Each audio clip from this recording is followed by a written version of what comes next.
18 horas. Notícias de Manaus, Amazonas, Brasil e do mundo. Agora na Mix.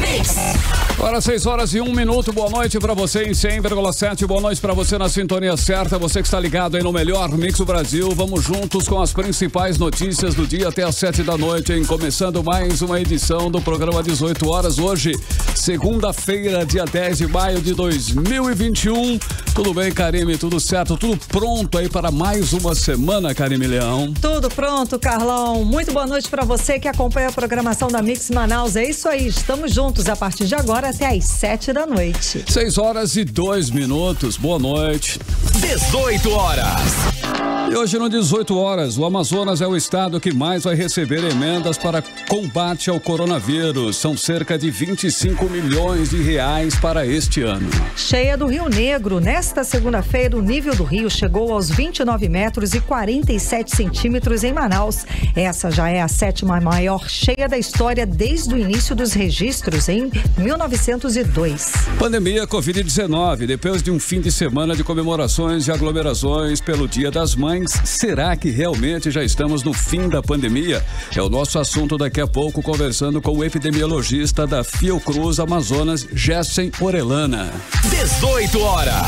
6 horas e 3 minutos em Manaus. Essas e outras notícias, as principais do dia, inclusive, os principais detalhes do dia, os destaques do dia, você confere a partir de agora. Mais uma edição do programa 18 horas, juntos com você até às 7 da noite aqui no melhor Mix do Brasil. Você está ouvindo Mix 18 horas.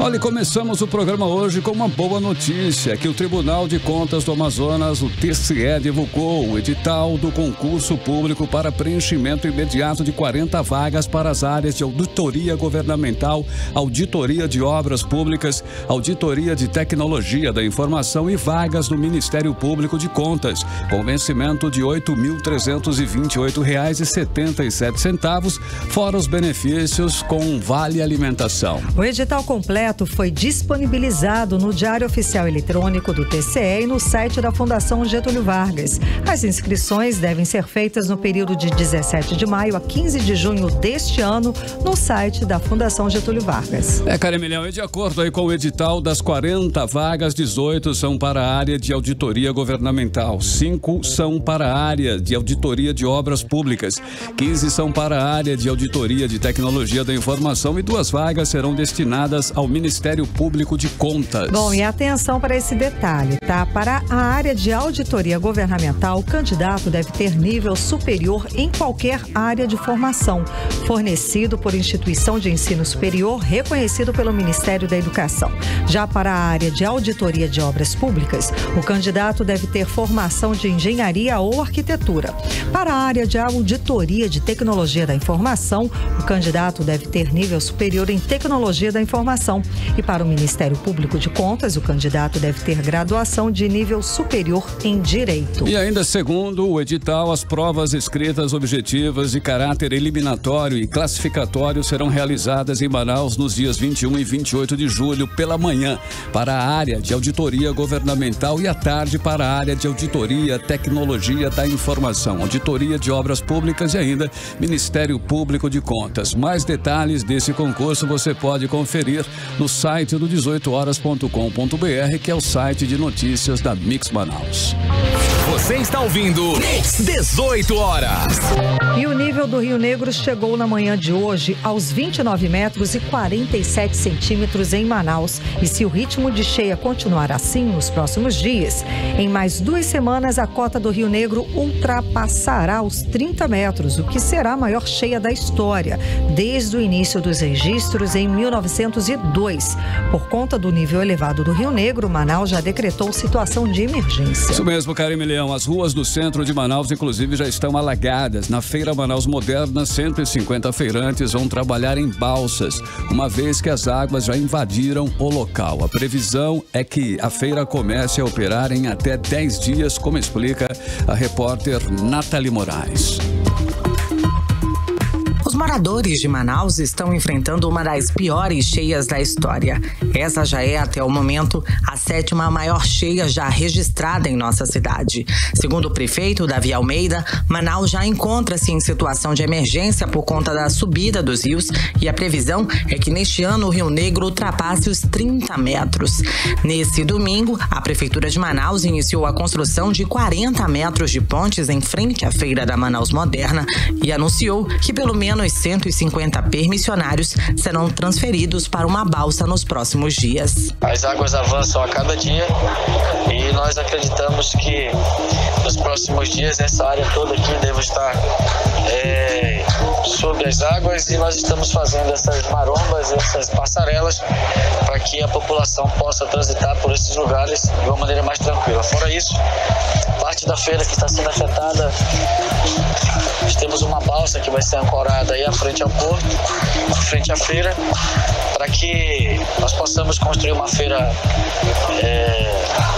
paralela, uma feira provisória e assim dar uma condição para os feirantes de poderem comercializar os seus produtos e aquelas pessoas também que vêm consumir essa aqui que é uma feira de distribuição da nossa cidade. A Casa Militar, responsável pela construção das pontes de madeira para auxiliar no translado dos comerciantes e pedestres que precisam acessar o local, já construiu, segundo o Tenente William, chefe da Casa Militar, pelo menos 150 metros de pontes na Rua dos Baréis e 130 metros no Beco Cândido Marina, no centro da nossa capital. E também está construindo nos outros bairros afetados pela cheia. A gente está atuando aqui na Feira Manaus Moderna, já estivemos também ali na Rua dos Baréis, onde já conseguimos construir mais de 100 metros de ponte e aqui vamos construir aproximadamente 500 metros para que a população daqui dessa área comercial e também as pessoas que vêm comprar na Feira de Manaus consigam transitar normalmente e aquelas que precisam carregar suas mercadorias consigam trafegar normalmente com elas. A balsa utilizada para auxiliar os feirantes atingidos pela cheia ancorou neste domingo em frente à Feira da Manaus Moderna e a previsão é de que no máximo em 10 dias vendedores de peixes e carnes possam começar a atuar no local. Segundo o titular da Secretaria Municipal de Agricultura e Abastecimento, Centro e Comércio Informal, SEMAC, Renato Júnior. Nós iremos transferir o setor do peixe e da carne da Feira Manaus Moderna ali do tempero para uma balsa bem ao lado da feira. Não será mais um entreposto feito na rua, porque fica ali muito sujo, fica ali um odor e na balsa nós temos como controlar mais a higiene do local e com isso os feirantes vão ganhar mais clientes, porque vai ficar bem ao lado da feira, um local melhor para estacionar. As cheias dos rios do Amazonas terminam em junho. Em Manaus, o Rio Negro já subiu mais de 29 metros e está a 50 centímetros de alcançar a cheia histórica de 2012, quando o Rio Negro chegou a quase 30 metros, faltando apenas 3 centímetros. Nathalie Moraes para o 18 horas. Realmente é uma situação complicada que a cidade vai passar, porque como se não bastasse a pandemia da Covid-19, os problemas da economia, enfrentar agora a maior cheia da história só vai trazer prejuízos e sacrifícios para os milhares de manauaras. Muita gente que mora nas margens dos rios e igarapés já estão vivendo dias difíceis por conta da cheia recorde. E vale lembrar que o rio continuará subindo até junho e início de julho. Os especialistas projetam que a cota do Rio Negro pode chegar a 30 metros e 35 centímetros. Você está ouvindo 18 horas. E a data do depoimento do governador Wilson Lima e os demais integrantes do governo do estado do Amazonas na CPI do Senado deve ser definida esta semana. E enquanto isso, Karime, a CPI da Covid aborda esta semana as falhas na comunicação do governo federal durante a pandemia e o atraso na vacinação dos brasileiros. Estão marcados depoimentos do ex-secretário de comunicação da presidência, Fábio Van Galen, e de executivos da Pfizer. Os detalhes agora com a repórter Odineia Araújo. De acordo com a assessoria do presidente da CPI do Senado, Omar Aziz, a data do depoimento das autoridades convocadas do Amazonas, incluindo o governador Wilson Lima, deve ser definida essa semana. A CPI quer ouvir, além do governador do estado, o vice Carlos Almeida Filho, o secretário de Saúde do Amazonas, Marcelo Campelo, os ex-secretários de Saúde Simone Papais e Rodrigo Tobias e outros integrantes da equipe de Wilson Lima. Enquanto isso, a CPI da Covid-19 essa semana muda de assunto e, de acordo com a imprensa nacional, sai de cena o que Bolsonaro chamou de charopada sobre a cloroquina e entra em discussão dos temas que devem aborrecer ainda mais o presidente Jair Bolsonaro: a escassez de vacinas e a precária comunicação do governo federal sobre a pandemia. Estão programados para depor o presidente da Anvisa, Antônio Barra Torres, nesta terça-feira, e o ex-secretário de Comunicação da Presidência da República, Fábio Van Garten, na quarta-feira, além de 2 executivos da Pfizer na quinta-feira, a presidente da empresa no Brasil, Marta Dias, e o ex-presidente Carlos Murilo. As vacinas da Pfizer foram rejeitadas pelo governo federal em 2020. O país hoje não tem vacina suficiente para aplicar a segunda dose, porque o ex-ministro da Saúde, Eduardo Pazuello, determinou que as doses reservadas para a segunda imunização fossem usadas para vacinar mais pessoas. Só que as novas remessas atrasaram, bem como o insumo para a fabricação local. Pazuello foi novamente chamado para depor após faltar a primeira convocação da CPI. Ele agora está sendo aguardado na semana que vem, dia 19. Pelos depoimentos da semana passada, a CPI concluiu que o Ministério da Saúde mudou o foco no trato da pandemia. Ao invés de buscar vacinas, preferiu investir em propagação de uso da cloroquina para tratar a Covid, mesmo o remédio sendo impróprio para a doença. Amanhã a CPI vai ouvir a Anvisa. A comissão quer saber por que a aprovação das vacinas só ocorreu em janeiro, quase um ano depois da pandemia. Até agora, a Anvisa liberou o uso de 4 vacinas, além da Coronavac, as vacinas da Janssen, da Oxford AstraZeneca e da Pfizer. Os senadores governistas estão fazendo de tudo para minimizar a culpa do presidente da República, Jair Bolsonaro, na condução da pandemia no país. Tanto que ampliaram o foco da CPI, a pedido de Bolsonaro, para dividir a responsabilidade também com prefeitos e governadores. Mas, na avaliação do biólogo Lucas Ferrante, a condução do governo brasileiro na pandemia transformou o país num celeiro de novas variantes da Covid-19. O Brasil está se tornando um problema mundial, uma vez que já é considerado um celeiro de novas variantes. Nós tivemos pelo menos mais 2 variantes emergindo esse mês no Brasil, uma no interior de São Paulo e outra no sul de Minas Gerais. O contágio viral tem propiciado o surgimento dessas novas variantes, que são mais transmissivas, e isso é devido ao desgoverno e falta de medidas públicas implementadas pelo governo federal. Odinei Araújo para o 18 horas. E vamos agora falar direto lá de Brasília com o nosso correspondente, o jornalista Carlos Eduardo Matos.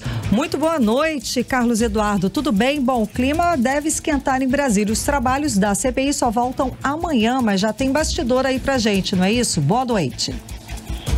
Exatamente, Karine. Boa noite, Karine. Boa noite, Carlão. Boa noite. Boa noite a todos que nos acompanham pela Rádio Mix Manaus. Aqui em Brasília, a CPI da Covid-19 do Senado Federal está movimentando os bastidores. Hoje teve almoço do relator, senador Renan Calheiros, com alguns integrantes da CPI, definindo papéis na comissão, no sentido de pressionar ainda mais o governo. O grande alvo dos senadores é o ex-ministro das Relações Exteriores, Ernesto Araújo, que representa uma forte liderança da ala ideológica do governo. A informação que apuramos agora há pouco, Karine, é que a senadora Cátia Abreu, que é presidente das Relações Exteriores do Senado, deverá participar da CPI quando Ernesto Araújo estiver na mesa de depoimento.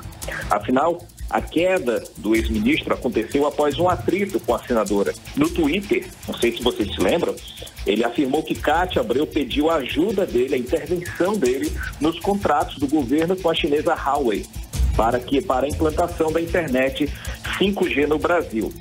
A saída do Ernesto Araújo foi resultado da interferência da ala ideológica da extrema-direita sobre o governo, que vem sendo combatida pelo Congresso Nacional. Na semana passada, o presidente Jair Bolsonaro disse que a China promove uma guerra biológica e isso causou uma crise diplomática entre os dois países. Isso foi assunto no mundo inteiro. Hoje, o jornal Correio Brasiliense acabou de informar que a China barrou o envio de 10 mil litros de IFA, que é o insumo da vacina, para o Brasil, ou seja, para o Instituto Butantan. Segundo o jornal, o produto está pronto, mas o governo chinês ainda não autorizou a exportação. Karine. E essa é a matéria-prima para a produção das vacinas que estão no Plano Nacional de Vacinação, tanto da Coronavac, eu acho que é da Coronavac do Instituto Butantan, né? E a nossa previsão é que até o fim do ano o Brasil consiga produzir essa substância, né, esse insumo, essa matéria-prima, para que daí sim o Brasil consiga produzir uma vacina 100% nacional, não é isso? Essa é a nossa expectativa, né? Mas fica difícil à medida que o Plano Nacional de Imunização vai avançando, mas os atritos políticos e diplomáticos interferem no calendário de vacinação. Não podemos, o próprio senador, o presidente da CPI da Covid, o senador Omar Aziz, fez uma crítica dura. Não é momento de criticar a China em plena vacinação, em pleno momento em que o Brasil precisa ir muito da China. Independentemente das críticas, das visões ideológicas, é a China quem está ajudando o Brasil nesse momento a tentar vencer a pandemia da Covid-19. Então, gerou um problema sério que continua gerando até hoje. Ou seja, o governo chinês ainda não autorizou o envio de 10 mil litros de IFA para o Brasil, para o Instituto Butantan, Karine. Ok, muitíssimo obrigada pela sua participação conversando com a gente hoje aqui no 18 horas. Karine. Mais algum bastidor? Pode falar. Sim, eu ia passar um segundo bastidor, outra informação, agora passando para a situação do Amazonas, Karine e Carlão. Hoje, Brasília acordou com a notícia do jornal Estado de São Paulo falando sobre o orçamento extra destinado exclusivamente para a aquisição de implementos agrícolas, né, na ordem de 3 bilhões de reais para cidades cujos deputados federais são apoiadores do presidente Jair Bolsonaro. Esse é um orçamento paralelo, que foi denunciado pelo jornal Estado de São Paulo, já está sendo chamado de Bolsolão, ou o novo mensalão, aquele esquema conhecido no governo do PT. Nessa lista de parlamentares beneficiados, no estado do Amazonas está o deputado Bosco Saraiva, de Solidariedade. Segundo o jornal Estado de São Paulo, Bosco Saraiva encaminhou 4 milhões de reais para a cidade de Padre Bernardo, que fica no estado de Goiás. Pode isso? Vamos entender. Segundo ele subscreveu esse encaminhamento de emendas parlamentares juntamente com outro parlamentar amigo dele, que é o deputado Otacílio Nascimento, do estado de Roraima, com o objetivo de ter o apoio de parlamentares do mesmo partido, daquele estado de Goiás, para as pautas ligadas à Zona Franca de Manaus. Resultado é que ficou uma situação vexatória, mas é bom esclarecer, Karine, que essa questão de orçamento extra sempre existiu em todos os governos. Quando o governo usa a sua máquina para privilegiar parlamentares, que já é uma questão polêmica, né? É constitucional, porém polêmica. Mas quando você utiliza esse recurso constitucional para o governo se beneficiar e para obter votos futuramente, aí é uma situação imoral, da qual se encontra o deputado Bosco Saraiva. Mais delicada, não é mesmo? Bom, muitíssimo obrigada pelas informações. Um abraço, Karine, um abraço, Carlão. Um abraço a todos. Tchau, tchau. Tchau, tchau. Até amanhã. Conversamos com o nosso jornalista Carlos Eduardo Matos, direto de Brasília. 6h20. Boa noite. Você está ouvindo 18 horas.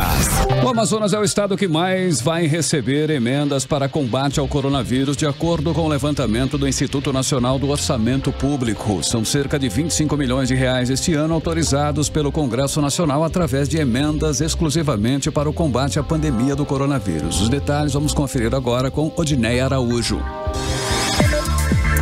No orçamento de 2021, cada um dos 513 deputados e 81 senadores tiveram direito a indicar mais de 16 milhões de reais em emendas individuais impositivas aos estados. Foram ao todo 7.230 emendas que somaram mais de 9 bilhões e 600 milhões de reais. De acordo com a Constituição Federal, metade desses recursos das emendas individuais, ou seja, quase 5 bilhões de reais, tem destinação assegurada para a área da saúde. Os parlamentares têm até amanhã para detalhar a destinação específica dessa verba. O Amazonas vai receber durante o ano de 2021 cerca de 25 milhões de reais exclusivamente para o combate à pandemia do coronavírus. O levantamento é do INOP, o Instituto Nacional do Orçamento Público. Pelo valor do montante, o Amazonas será o estado que mais vai receber emendas impositivas individuais com esse fim, esse ano, seguido do Amapá, Alagoas, Goiás, Rio de Janeiro, Roraima, Minas Gerais, Rondônia e São Paulo. A bancada do Amazonas, em Brasília, está empenhada em obter recursos para o enfrentamento da pandemia. De acordo com a assessoria do vice-presidente da Câmara dos Deputados, Marcelo Ramos, somente ele já destinou ao Amazonas mais de 163 milhões de reais em emendas parlamentares individuais e de bancada, liberados para os municípios do interior do Amazonas, exclusivamente para o combate ao coronavírus. Outras ações que somaram esforços nos efeitos da pandemia foram as captações de doações de EPIs, que são os equipamentos de proteção individual, junto a empresas e entidades. Para esse ano, de acordo com a assessoria do parlamentar, 90% das emendas dele são para reestruturar a rede pública de saúde do estado. Odinei Araújo para o 18 horas. Você está ouvindo 18 horas. 6 horas 22 minutos e daqui a pouco no 18 horas, pandemia, Covid-19, depois de um fim de semana de aglomerações e comemorações, será que realmente já estamos aí no fim da pandemia? É o nosso assunto daqui a pouco, conversando com o epidemiologista da Fiocruz, Jessen Orellana. Um instante só aqui no 18 horas. Mix. Vamos agora saber aí a previsão do tempo para esta noite de segunda-feira, madrugada de terça-feira. Tempo e temperatura com Karime Leão. Previsão do tempo. E segundo informações do Climatempo, a previsão é de pancadas de chuva durante a noite e a madrugada. A mínima prevista é de 23 graus, a máxima não deve passar dos 30 graus. As chances de chuva são de 90% e a umidade relativa do ar fica entre 67%, podendo chegar até a 98%. Ainda 6h28, boa noite. Olha, nesse domingo de Dia das Mães, o interior do Amazonas recebe uma boa notícia. Não houve nenhuma morte nos municípios do estado em 24 horas. A informação é confirmada pelo boletim epidemiológico da Fundação de Vigilância em Saúde do Amazonas e a repórter Nathalie Moraes tem mais detalhes. A Fundação de Vigilância em Saúde do Amazonas divulgou neste domingo que o interior do estado não registrou nenhuma morte por Covid-19 nas últimas 24 horas, segundo o boletim epidemiológico da Fundação. Foram confirmados 8 óbitos para o novo coronavírus, todos em Manaus. O último boletim trouxe ainda o diagnóstico de 495 novos casos de Covid-19, totalizando 375.072 casos da doença aqui no estado desde o início da pandemia. Desse total, 171.688 são de Manaus, o que corresponde a 45,77% dos casos, e 203.384 no interior do estado, equivalente a 53,23%. No interior, 23 municípios não registraram novos casos da doença neste domingo. Nathalie Moraes para o 18 horas. 18 horas. Entrevista do dia. Bom, e nesse fim de semana das comemorações do Dia das Mães, o comércio aqui de Manaus também registrou muito movimento com aglomerações nos centros comerciais. Bom, além disso, nesse fim de semana, 3 festas clandestinas foram encerradas. Ao todo, mais de 1.000 pessoas foram flagradas nos locais. Além das festas, mais 3 estabelecimentos que estavam promovendo a aglomeração foram interditados. Parece realmente que Manaus comemorou esse fim de semana, né, o fim da pandemia Covid-19. Uma realidade que vai na contramão dos alertas emitidos pelos especialistas. E para falar mais sobre o assunto, vamos conversar com o epidemiologista da Fiocruz, Amazonas, Gésen Orellana. Muito boa noite. Seja bem-vindo novamente ao programa 18 horas, conversando com a gente. Boa noite, Karine. Boa noite, Carlos Júnior. Boa noite. Estou à disposição aí para tentar auxiliar no que for possível. Obrigado pelo convite. Já obrigada a você, né, por ter atendido o nosso pedido, o nosso convite. Já agradeço antes, né, abrimos agradecendo. Bom, foi o que a gente viu, esse resumo, né, realmente foi um fim de semana de aglomeração, foi um fim de semana de interdição de festas clandestinas, mas também um fim de semana em que a gente viu, né, o interior do estado do Amazonas com 0, né, mortes por Covid-19. Como é que a gente analisa esses dados? E também eu sei que foi emitido um novo alerta, né, sobre a pandemia aqui no estado. Olha, vamos começar de trás para frente. Em relação a esse número de mortes, 0 mortes no interior do Amazonas, né, precisamos lembrar, Karine, que esses dados são os dados não de mortes que de fato aconteceram ou deixaram de acontecer, sim os dados que foram registrados nas últimas 24 horas. Porque é plenamente possível que tenha morrido alguém do interior do estado do Amazonas ontem, por exemplo, nas últimas 24 horas, mas que por motivos que nós já conhecemos, de demora na investigação dos óbitos por Covid-19, no lançamento de resultados para exames confirmatórios ou para excluir o diagnóstico de Covid-19, digitação dos dados, problemas no sistema de informação, etc., é muito pouco provável que ontem, de fato, nós não tenhamos tido um óbito por Covid-19 nos 61 municípios do estado do Amazonas. Nós, inclusive, já vimos isso acontecer em outras ocasiões, né? Agora, em relação ao relaxamento que nós temos observado em Manaus, eu não vejo com nenhuma surpresa mais, né? Nós vimos isso acontecer em 2020 e estamos vendo isso acontecer agora em 2021, né? E talvez agora com um novo agravante, né? Muitas pessoas estão com uma falsa sensação de controle do problema em função da queda, né, no número de casos novos de mortes, né, agora em abril, em comparação ao número absurdo que nós vimos em janeiro, né, e principalmente porque nós praticamente conseguimos atingir quase todo o público maior de 60 anos. Né? Só que tem um detalhe, né, quem sustenta a epidemia e quem faz o vírus circular não são os idosos nem os profissionais de saúde, são justamente as pessoas que não estão vacinados. Então, todo esse relaxamento que nós estamos vendo aí com festas clandestinas, com filas para entrar no Manauara, para entrar no Amazonas Shopping, de carros, etc., são coisas que nos deixam extremamente preocupados e nos fazem lembrar muito, Karine, do que nós vimos em 2020 e agora em 2021 no início.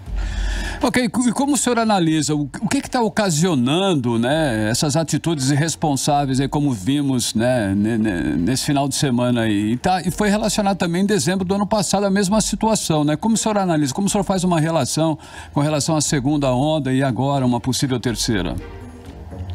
Olha, a população ela normalmente reage, né, ao que o seu maestro, né, nesse caso o governador do estado do Amazonas, o prefeito e o maestro maior, né, do Brasil, que é o presidente da República, pensam e dizem sobre a epidemia, né? Então, se você tem um governador fazendo relaxamentos, né, um atrás do outro, em relação às medidas de distanciamento físico, né, fazendo uma retomada, inclusive, até mais precoce e mais rápida, agora na segunda onda, do que na primeira onda das atividades não essenciais, um presidente da República insistentemente gerando aglomerações, como ele gerou ontem em Brasília, por exemplo, e a vacinação acontecendo, você vai ver a população incutir em si um comportamento de relativa segurança e de sensação de fim da epidemia, e é por isso que nós estamos assistindo provavelmente a mais esse cenário de negligência generalizada, não só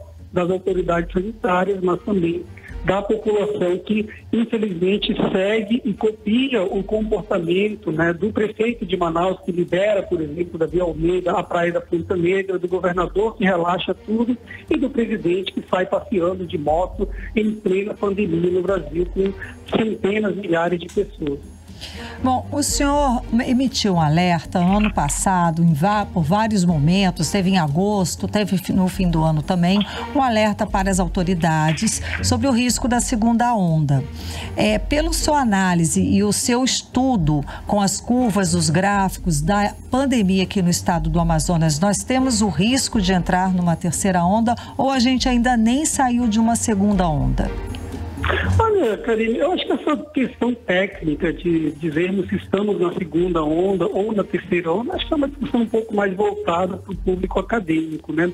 Para a população em geral, né? Para o tomador de decisão, né? Que vai decidir se relaxa mais ou menos a medida de distanciamento físico, a conclusão, independente de ser uma retomada de uma segunda onda ou um recrudescimento ou o início da terceira onda, a conclusão é exatamente a mesma. Nós estamos tendo um aumento consistente e sustentável ao longo das últimas 3 semanas da incidência de síndrome respiratória aguda grave. Então, isso significa que o número de casos voltou a aumentar. E isso não é por acaso, isso não é um efeito do acaso, e sim consequência desse conjunto de medidas que se aprofundaram a partir do dia 22 de fevereiro, quando o governador do estado do Amazonas inicia o processo prematuro e veloz de flexibilização das medidas não essenciais. Então, acho que a gente está fazendo de sempre, né? Testando o coronavírus, brincando de roleta russa, só que com a cabeça dos outros. Ok, olha, hoje a Comissão de Integração Nacional, Desenvolvimento Regional e Amazônia da Câmara dos Deputados promoveu audiência pública para discutir a política de enfrentamento à pandemia aqui na região. O senhor tem alguma informação sobre o resultado desta reunião para nos adiantar? Olha, essa reunião é uma reunião que já estava prevista há alguns dias, né? E serve basicamente para alertar, né, a população e os deputados, né, da Câmara dos Deputados da situação complicada da região norte, né? Nós fomos o exemplo negativo da epidemia, né, na primeira onda, estamos sendo agora na segunda onda, nós demos o sinal para o restante do Brasil de que poderia acontecer com o desenvolvimento da segunda onda e, em momento algum, nós tomamos isso como uma lição, como um aprendizado, e agora o que a comissão faz é mais um esforço, né, assim como a gente tem feito outros esforços, né, de mostrar para os tomadores de decisão, para a população, que nós não podemos brincar com esse vírus, nós não podemos brincar com essa pandemia, porque o que nós temos visto são resultados trágicos que se traduzem, na melhor das hipóteses, em adoecimentos graves e num número cada vez maior de mortes. Na sua opinião, quais seriam as medidas a serem adotadas, tanto municipal quanto pelo governo estadual e federal, para se ter o maior controle dessa pandemia? Olha, Karine, foi uma questão que, se você tivesse fazendo essa pergunta no início da epidemia, ou talvez no final de 2020, eu te diria, olha, aquelas coisas básicas, simples que nós conhecemos, né, de testagem em massa, incentivar a população a usar máscara, a evitar aglomerações, fazer higienização das mãos, mas está todo mundo careca de saber disso, Karine e Carlos Júnior. A grande questão é que, infelizmente, as pessoas que têm conduzido a epidemia, né, e eu estou me referindo especificamente ao caso do Brasil e ao caso do estado do Amazonas, elas são pessoas que, infelizmente, têm nos levado a uma tragédia atrás da outra. Então, minha recomendação, né, enquanto epidemiologista, é que, já que nós não estamos conseguindo implementar políticas que visem diminuir o número de casos, que visem diminuir as internações desnecessárias e principalmente as mortes evitáveis por Covid-19, eu acredito que o problema não é com as medidas, e sim com as pessoas que tomam essas decisões, né, no governo estadual, na prefeitura de Manaus e nas prefeituras dos municípios do interior, que permitem esse agravamento da epidemia a nível catastrófico. Ok, o senhor acha que campanhas educacionais poderiam mudar esse tipo de atitude, esse comportamento negativista que nós temos visto por aí? O que o senhor acha? Campanhas, algum tipo de campanha educacional resolveria ou ajudaria? Olha, Carlos Júnior, com certeza, sem nenhuma dúvida. Agora, a questão é em que momento nós estamos fazendo isso, né? Vou te dar um exemplo, né? Quando você está alfabetizando uma criança, quando você não quer que ela tenha, por exemplo, um padrão de escrita garrancheado numa linguagem popular, o que você faz? Você intervém precocemente lá no início da alfabetização e ensina ele a fazer uma caligrafia A, B ou C, com um instrumento A, B ou C. Se você toma essa decisão aos 20 anos de idade, você não vai conseguir mais reverter esse quadro. Então, infelizmente, o Brasil perdeu a janela de oportunidade de fazer a correta orientação da população lá no início da epidemia. Lá no início da epidemia, eu queria te lembrar, Carlos Júnior, que o Ministério da Saúde fazia campanha, inclusive com o atual, com o ex-ministro da Saúde, Mandetta, dizendo que a testagem em massa era desperdício de recurso público, né? Fazendo pouco caso em relação à epidemia, dizendo que a epidemia não mataria mais do que 8 mil, 10 mil pessoas no Brasil ao longo do tempo. Então, quando você cria esse sentimento, né, de minimização da epidemia no início dela, é muito difícil você conseguir reverter essa percepção da população 12 meses, 13 meses, 14 meses depois, Carlos, infelizmente. Bom, para encerrar, qual seria a sua análise, sua expectativa para daqui ao fim do ano a respeito da situação da pandemia aqui no estado do Amazonas e no Brasil? Olha, em relação ao Amazonas e ao Brasil, de uma forma geral, é bom lembrar que nós já estamos com praticamente mais do que 80%, 90% da população dos indivíduos com mais de 59 anos vacinados. Qual é a implicação prática disso em termos de epidemia, né? Se nada de muito diferente acontecer em relação ao vírus, né, as variantes do coronavírus, é muito provável que nós tenhamos novos e graves crescimentos da incidência de Covid-19, das internações, mas principalmente nos menores de 60 anos, que são os indivíduos que não estão vacinados nesse momento e que provavelmente vão continuar sem vacinação, exceto os grupos de risco, com comorbidades, etc., até pelo menos setembro, agosto de 2021. Então, infelizmente, como nós perdemos a janela de oportunidades, né, de adquirir vacinas precocemente em 2020, firmar contratos com as indústrias e fazer essa distribuição já em janeiro de 2021, dados os recursos financeiros que nós temos no país, a capacidade industrial, inclusive, de produzir vacinas, nós teremos, sim, muita coisa desagradável acontecendo nos próximos meses. Mas,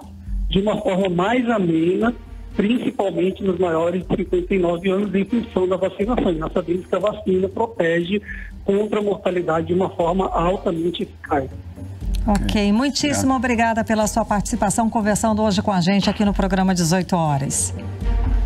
Eu que agradeço, Karine e Carlos Júnior, foi um prazer estar aqui com vocês mais uma vez.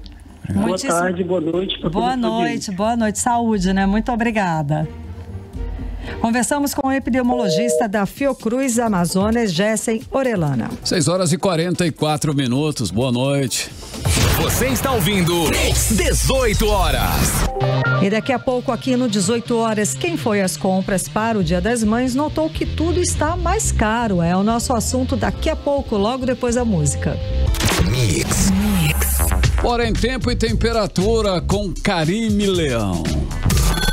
Previsão do tempo.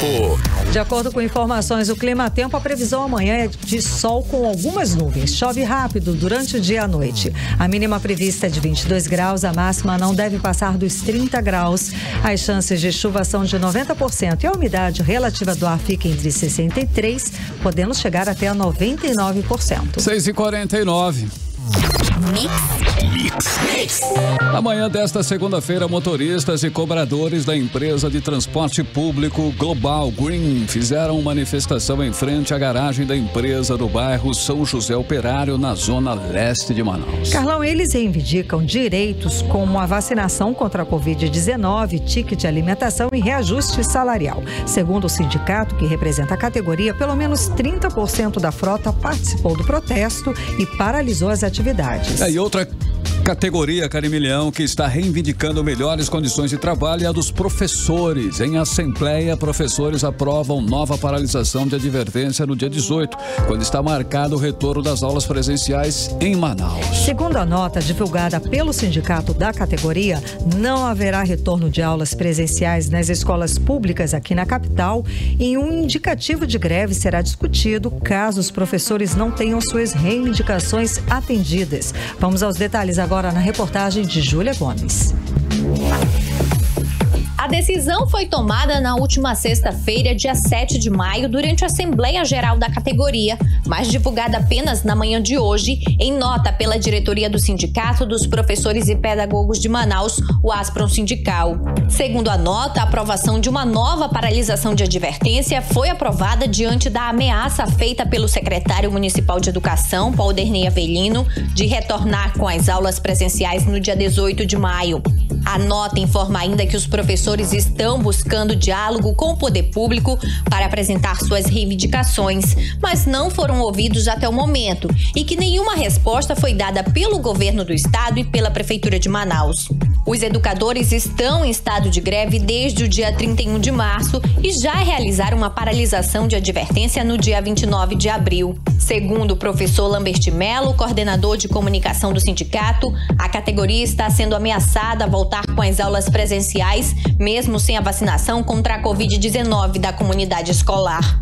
Nós estamos sendo ameaçados violentamente pela prefeitura e pelo governo do estado de termos de retornar com as aulas presenciais nas escolas públicas da CEMED e da SEDUC neste dia 18 de maio, que é na próxima terça-feira da outra semana. E nós somos frontalmente contrários a este retorno de aulas presenciais, porque nós entendemos, assim como os cientistas, que não é viável ter retorno de aulas presenciais nesse momento na cidade de Manaus, porque a pandemia da Covid-19 continua totalmente descontrolada e nós não tivemos ainda na categoria dos trabalhadores em educação a nossa imunização garantida. Além da imunização, os professores reivindicam ainda reajuste salarial de 10%, que segundo eles não acontece há 2 anos, melhorias na infraestrutura para o desenvolvimento do trabalho remoto, reformas nas salas de aula para a circulação de ar natural, fiscalização sobre o transporte público urbano, diminuição do índice de contaminação do novo coronavírus e fornecimento imediato de merenda escolar para os estudantes, mesmo em ensino remoto.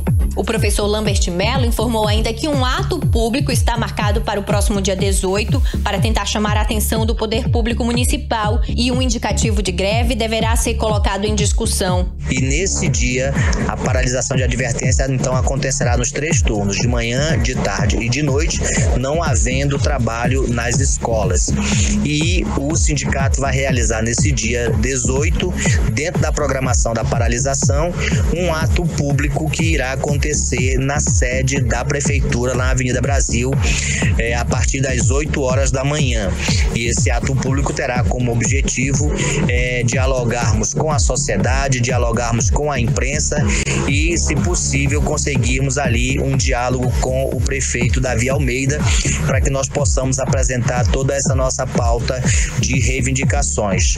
E dessa maneira, nós pretendemos dizer claramente para a sociedade que nós estamos dispostos até mesmo a deflagrar uma greve, caso essa ideia maluca de voltar com as aulas presenciais não seja suspensa imediatamente e caso as nossas datas bases e as melhorias melhorias da condição de trabalho não sejam atendidas. Júlia Gomes para o 18 horas. 18 horas.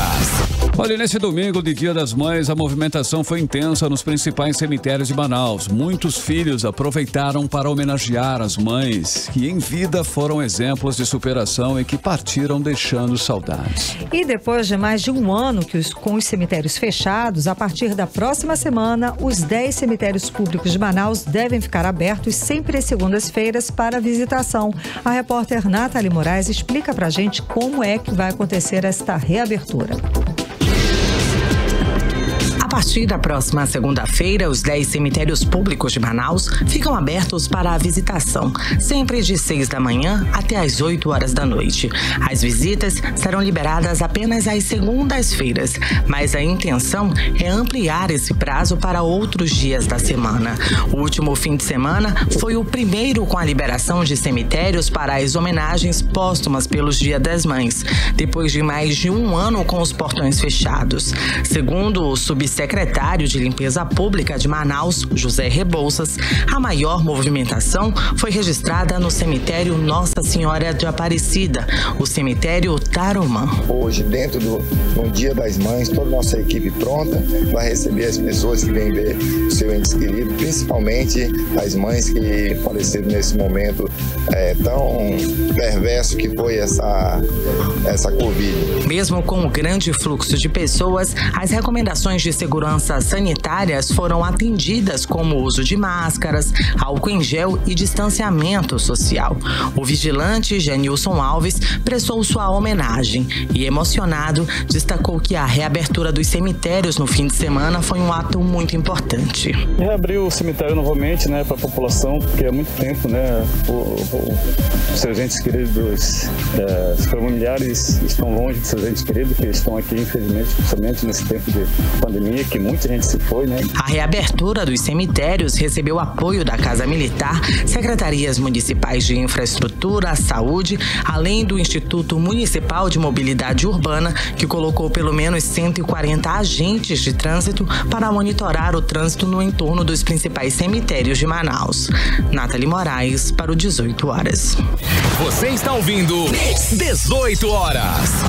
E quem foi às compras nesse Dia das Mães teve a impressão de que tudo estava mais caro, Não se enganou não, viu? Isso porque os preços de presentes e serviços mais demandados para o Dia das Mães tiveram realmente a maior subida em 4 anos. Foi o que revelou a Fundação Getúlio Vargas. Vamos conferir os detalhes agora na reportagem de Júlia Gomes. O levantamento feito a partir de 32 produtos e serviços do Índice de Preço ao Consumidor, o IPC, mostrou que a inflação foi de 4,10% nos últimos 12 meses. A maior variação até então havia sido em 2017, quando os preços subiram 4,32%. Conforme a pesquisa da Fundação Getúlio Vargas, a inflação dos serviços teve alta de 4,89%, comandada pelas passagens aéreas, restaurantes, salões de beleza e academias. Para o economista Orígenes Martins, os custos contribuíram para o aumento dos preços. No tempo de pandemia, passagens aéreas é um item que muito pouca gente pôde utilizar.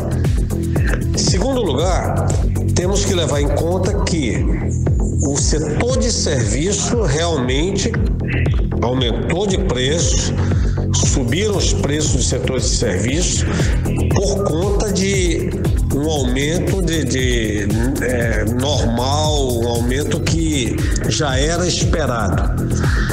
E a nível de preço dos presentes em si, o principal vilão deste Dia das Mães foi o aumento do preço dos insumos.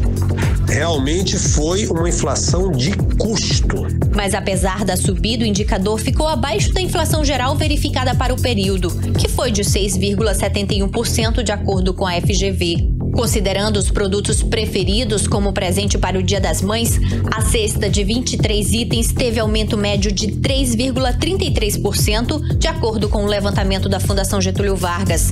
As maiores altas foram observadas em eletrodomésticos como máquina de lavar, ventilador e circulador de ar, seguidos de computadores e TVs. Também tiveram crescimento acima da inflação os segmentos de roupas, de cama, mesa e banho, bijuterias e bicicletas. Por outro lado, os preços de calçados femininos, maquiagem, roupas e livros tiveram redução. Júlia Gomes para o 18 horas. 18 horas. 6h59, nós vamos atualizar os números da Covid-19 aqui no estado do Amazonas com Karime Leão. E a Fundação de Vigilância em Saúde do Amazonas, por meio do Boletim Diário Covid-19, traz o diagnóstico de 320 novos casos da doença, totalizando para 375.603 o número total de casos da Covid-19 no Amazonas. E ainda de acordo com o boletim, foram confirmadas 18 mortes pela doença, elevando para 12.746 o total de mortes no estado. Agora às 7 horas em ponto, seguimos direto para o Editorial 18 horas. Editorial 18 horas. Até onde vai mesmo a responsabilidade dos governos com as mortes na pandemia? Duas informações de hoje dão uma ideia de como a coisa funciona. Duas notas técnicas do IPEA, um dos mais importantes institutos de pesquisa do país, trazem informações importantes. A primeira é que a falta de distanciamento social está diretamente ligada ao aumento de mortes no Amazonas. Antes de começar a segunda onda, o Amazonas teve apenas 16% de isolamento entre os dias 10 e 24 de dezembro. A segunda nota do IPEA diz que, sob o guarda-chuva da imunidade de rebanho, autoridades e população passaram a seguir vida normal no ano passado. Na época, nenhum estado chegou perto do que seria uma imunidade de rebanho. Para uma região atingir a imunidade de rebanho, há enormes custos em vidas. Ou seja, no Amazonas, o governo jogou com baixo isolamento social e com uma suposta imunidade de rebanho que nunca chegou. E as duas coisas ajudaram muito a aumentar o número de mortos no estado. 18 horas. 7 horas, 1 minuto, Karime, finalizamos mais uma edição do 18 horas. Boa noite. Um beijo, boa noite, obrigada pela companhia. Continue bem, continue em 100,7, amanhã terça a partir das 6. De volta com você para mais uma edição do 18 horas aqui no melhor mix do Brasil. Você ouviu 18 horas. As notícias do Brasil e do mundo. De volta amanhã. Mix.